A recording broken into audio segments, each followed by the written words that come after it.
Welcome to Be It Resolved Season 2, the podcast where bold ideas meet courageous leadership. I'm Rahul Bhardwaj, President and CEO of the Institute of Corporate Directors in Canada. In each episode, I speak with experts to delve into pressing issues impacting directors and decision-making in the boardroom. And my guest today is Catherine McCall. She's the CEO of the Canadian Coalition for Good Governance, better known as the CCGG. This is Canada's foremost organization representing Canada's leading institutional investors, which collectively manage approximately $6 trillion of assets. Now, Catherine brings over 2 decades of expertise in governance policy, regulatory advocacy, and board engagement. She's a member of the Security Commission's Continuous Disclosure Advisory Committee and serves on the Global Policy Committee of the International Corporate Governance Network. She's a lawyer by training, and she also holds the ICD.D designation. Catherine, welcome. Looking forward to the conversation today. That's a lot of experience we're going to bring to the table. Thank you, Rahul. It's a pleasure to be here. And we've got a great resolution for today. I'm going to be asking our listeners to vote on this and you as well. And the resolution is, be it resolved. Quarterly reporting is just quarterly chaos. Now, Catherine, I've got a feeling your members might have a slightly different perspective, but let's set the table. There's been a lot of conversation out there, including from south of our border, about maybe quarterly reporting is too much. It's too much of a burden. It's not so efficient. And by the way, who actually reads all of the disclosure is somewhat in there as well. So there's a big push to go to semi-annual. And I know some fans are really pushing for this, and some regulators have been looking at that. We're going to get to that a little later. But I know your members might have a slightly different perspective. So give us a little bit of a flavor on who your members are and what they're thinking about when it comes to disclosure. Absolutely. I think the important thing to know about our members who are institutional investors is that they are investing, managing money on behalf of others. So they have a fiduciary responsibility to those clients and beneficiaries, and they must manage it in the best interests of those people. So we're talking about everyone that has any CPP money coming to them, because CPP is a member of our organization, teachers, union, owners, a hoop. So we have a lot of members that are basically looking after the interests of the beneficiaries. So most Canadians are impacted in one way or another. And I think that's relevant when we think about institutional investors. So we have large and small pension funds, asset owners, independent, bank-owned. And the fundamental fact about financial information for these investors is that it's the lifeblood of how they make their investing decisions and their voting decisions that are connected with underpinning shareholders' rights. So without disclosure, investors would not be able to make these important decisions. And our securities regulation rests on the view that comprehensive and timely disclosure protects investors and is fundamental to a fair and efficient market. So as one of our members put it earlier in the context of quarterly reporting, but I think it holds generally as well, information gives confidence. So trust is a great place to start.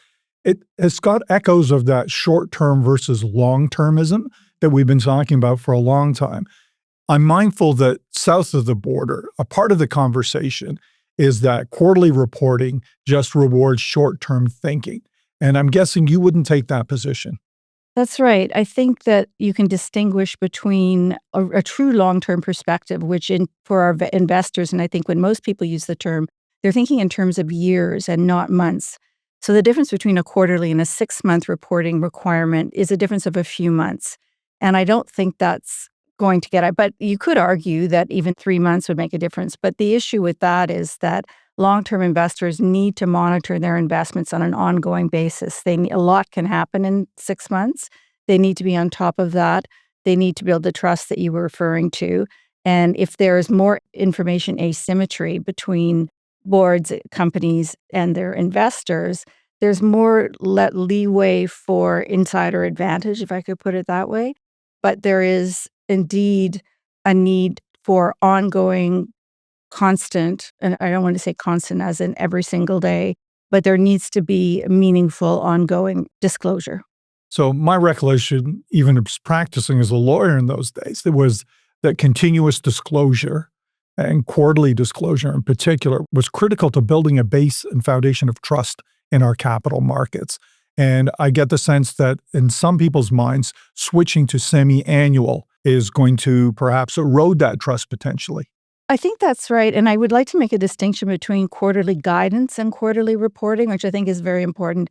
Our members are not necessarily in favor of quarterly guidance, which points towards expectations and getting managers and directors to focus on meeting those expectations, which are short-term, rather than focusing on long-term strategy. So I think getting rid of quarterly guidance makes sense. But quarterly reporting is foundational to building that trust that you're referring to. I mean, investors need to assess the quality of their investment, and if they don't have the information they need, the investment becomes riskier to them. And if it's a riskier investment, they're going to demand more return. Now let's go to, and on the other hand, and we both know this conversation to move from quarterly to semi-annual has been in the air for quite some time. The SEC's been looking at it. We're going to get to Canada in a couple of minutes here. But they've been doing this in the EU. So we know that in the UK and throughout Europe, they have optionality on this, and the sky didn't fall over there. So what's your understanding of disclosure in that state, in the UK and Europe? That's really interesting because there is a test case, or there is an example of that both in the EU and the UK, I think in 2014 switched to semi-annual. But what's interesting in those jurisdictions is that a small percentage of companies continue to do semi-annual reporting. The majority stick with quarterly reporting. And what you can deduce from that, I think very clearly, is that their investors are the ones that want that quarterly reporting. So in the EU, my understanding is from the research is that 11% of companies do semi-annual reporting. The UK, it's 9%. So those other vast majority of companies are continuing to report for some reason, and I'm assuming that's because their investors want that information. I mean, in the UK, this is still roughly about 10 years old. Yes, that's right, 2014. Right. So I guess the good news is that there are certain contexts in which semi-annual might make sense. Mm-hmm. We can see that in other jurisdictions. Now, you and I have talked about corporate governance for years and recognized that it's very contextual. It's not a one-size-fits-all. So if you had to opine a little bit about quarterly and semi-annual, might be a better fit for some than others. Could you start to think a little bit about what type of companies would be fitting into that semi-annual disclosure? Interesting question, because I would have to say that the companies that would fit in there would be companies where you didn't think anything was going to happen for 6 months. And I understand that there are material change reports that you have to report. But as I said earlier, a lot can happen in 6 months. So I think, and maybe this is a time to bring up what we've just heard, is the Canadian Securities Administrators are starting a pilot project on semi-annual reporting where they will allow venture issuers who have revenues of 10 million or less to report semi-annually rather than quarterly. And I think there is an argument to be made that seems like a good common sense argument that companies that small, the resources required for quarterly reporting impinges on their ability to focus on other things that perhaps might be more important at that stage that are operational, or something that they could immediately use those resources for time and money. So I think there's an argument to say that smaller companies, very small companies, but I would also emphasize that I would not think that could be used as an example for larger companies. I don't think it can be translated. I don't think our members would go for that. And I also think that it's not the case that the similar circumstances apply to bigger companies. So the CSA now is going out from commentary on this pilot projects. Yes. So there are a couple of things. First of all, they're going to be seeking commentary, and I'm guessing CCGG will be commenting on that. Yeah, it's going to be interesting because of what I just said. One size does not fit all. We're firmly committed to that belief. So we have to look at it in terms of this is a particular part of the markets that this is going to apply to. And it's a pilot project is what they're actually seeking commentary for. Yeah. So once again, we're just going to be dipping our toe into this, and there's going to be an evaluation afterwards, which seems like a prudent course of action if you're going to go there. I agree. So it's not a one-size-fits-all. We've built trust on our capital markets a certain way under quarterlies. We recognize that maybe that doesn't fit everywhere. Other jurisdictions, it's worked, and now we're going to have a look at this over time. Do you think this is something that's going to stick? Are we going to have that optionality? Would you have an opinion on that? I think some of it will have to do with what happens in the U.S. I mean, we've talked about that before, Trump talking about moving to semi-annual. I assume that would still be voluntary. And all the regimes we're talking about, it's a voluntary option to pick semi-annual. So I think if the States moves to that, it's going to make it complicated and challenging for Canadian companies. A lot of them, so many of them are interlisted, so being subject to two different regimes will be complicated. It raises competitive issues about maybe issuers will be tempted to move to the States where there are less onerous reporting requirements. But I would say on the flip side of that, investors might be more attracted to Canada where you have better disclosure. But I also think and I should say that we have situations where we do have different disclosure regimes, and I'm thinking particularly with respect to diversity. We have a lot more requirements, and Canada survives. Their companies, our issuers can live with that, and they have, though people have different views. But I think that it won't be determinative even if states move to semi-annual, Canada follows, because of the evidence out of the UK and the EU. I think going forward, we will continue to have a quarterly reporting regime, regardless. It's going to be very interesting to see as the dust settles in this new trading relationship with the U.S. as well, is what other rules are going to change in terms of accessing the U.S. capital markets, particularly around disclosure. So that can be a topic for another day where we see where this all lands. Now, you can't have a conversation these days about corporate governance without talking about AI somehow. And I'm curious to get your thoughts on this around the future of AI as it relates to disclosure, because I've heard the phrase about real-time reporting becoming a possibility. Is that something you even see on the horizon? Interesting, because you'd think that we'd be inevitably leading that way. But when you think of it in terms of there being a regulatory regime that has certain requirements for any kind of disclosure that have to be met, like you can't have selective disclosure, there can be no misrepresentation. If you had real time, and by that I mean like tweeting daily on social media, it just comes up regular, they would still be subject to regulatory requirements about selective disclosure and fair misrepresentation. I don't know that it would have anything to add. If I think of a company trying to go daily, if they already have problems with going quarterly, it doesn't seem like much of a desirable goal to me. I think they'd want more control on what they're putting out, a little more constraints on time and resources. But you'll recall when Elon Musk tweeted about Tesla that he had arranged for private money to take Tesla private.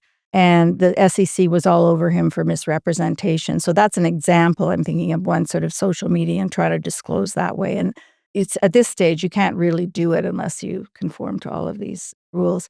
If you're talking about external parties and third parties that are commenting on social media about different organizations and different companies, that can have an impact. And we know that can affect stock price, but it's quite minimal. What I've heard is that it impacts the price the first day, but in subsequent days it doesn't. But we know it's out there, but that is a different question than whether the issuer is reporting on its financial conditions. It'll be interesting to see how readily accessible AI will make that financial information as we move forward. It will be. It'll be really interesting in it because the things that AI is known for, I mean, doing routine tasks and not needing humans to do them anymore. I'm sure there's vast areas in financial reporting where you can do that. But the question always comes up about the weaknesses of AI, which, as you know, are the biases and that you can't seem to get rid of, that are biases in the data.